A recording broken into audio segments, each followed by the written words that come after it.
In this lecture, we're doing something useful with our collision. When we bump into a wall, we're going to print something to the console saying that we bumped into the wall. Very cool. Let's get started. Let's start this process with a simple little challenge, and that challenge is going to be to get set up. I'd like you to create a new C# script called object hit and to attach that script to all the walls and obstacles in your scene. And here's a little hint for you. If you highlight all of the walls and obstacles at the same time, you should be able to add this in one go. So there's a hint for you, and there's a challenge. Take that on. I'll see you back here when you're done.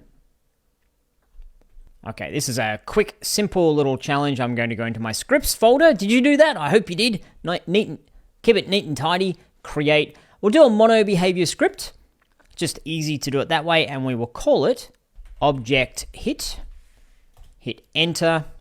The next part is to attach our script to our objects, and I gave you the challenge of trying to figure out how to attach to all of these. Apologies if you didn't figure it out. I haven't actually taught you how to do that. And high five to you if you figured it out. I'm going to left click on the first object and then shift left click on the last one. So I've highlighted all of these. Now, if you try to drag, you'll find that it's only adding to one at a time. However, if I go over to add component and search for object hit, click enter, then that adds object hit to the first one and the second one, the third one, and so on. So I've added that script to all of these objects. And object hit is going to be a script that says when something bumps into you, do a particular thing. So we want that functionality. We want that component on each of these objects. And what is that functionality? Well, let's open up object hit and take a look. Now, we went and used a mono behavior script. However, I don't need start and update, so it's perfectly okay to highlight all of those and delete them. No one's going to be upset about that. We're going to be using another type of callback, which is called OnCollisionEnter. So let's just start by typing OnCollision,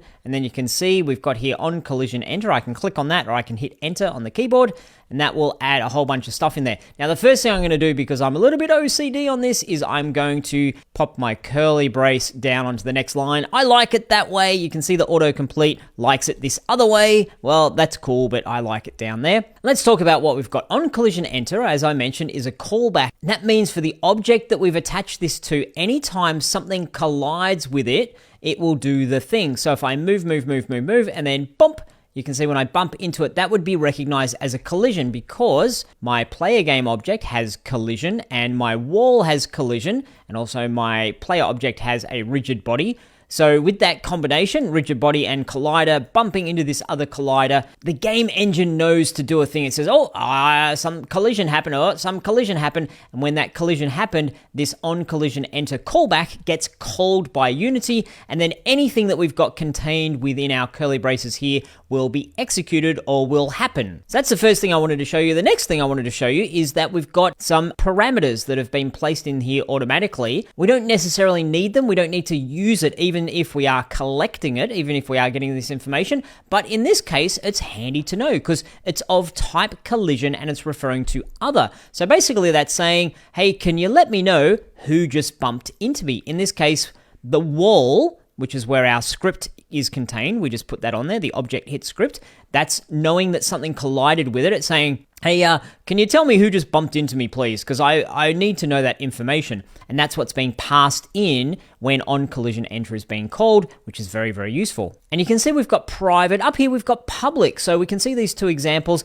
In a brief nutshell, public means that this is available in a broader context. It's available to more things outside of what we're just looking at, whereas private is only available within the area that we're looking at. So if you're at the start of your programming journey, what I want you to listen for is there's a lot of times where we talk about this information can access that information, or this thing can talk to that thing, or this thing knows about that, but it doesn't know about this, and you can access this but can't access that. And honestly, that's a lot of the battle with programming, is to know who can talk to who and to know who should have information from who. So we're not going to go much deeper than that for now. We could delete that private keyword. We don't need it there. If something is private, you can just omit it. And that tends to be my philosophy. For me, if there's nothing there, I assume it's private.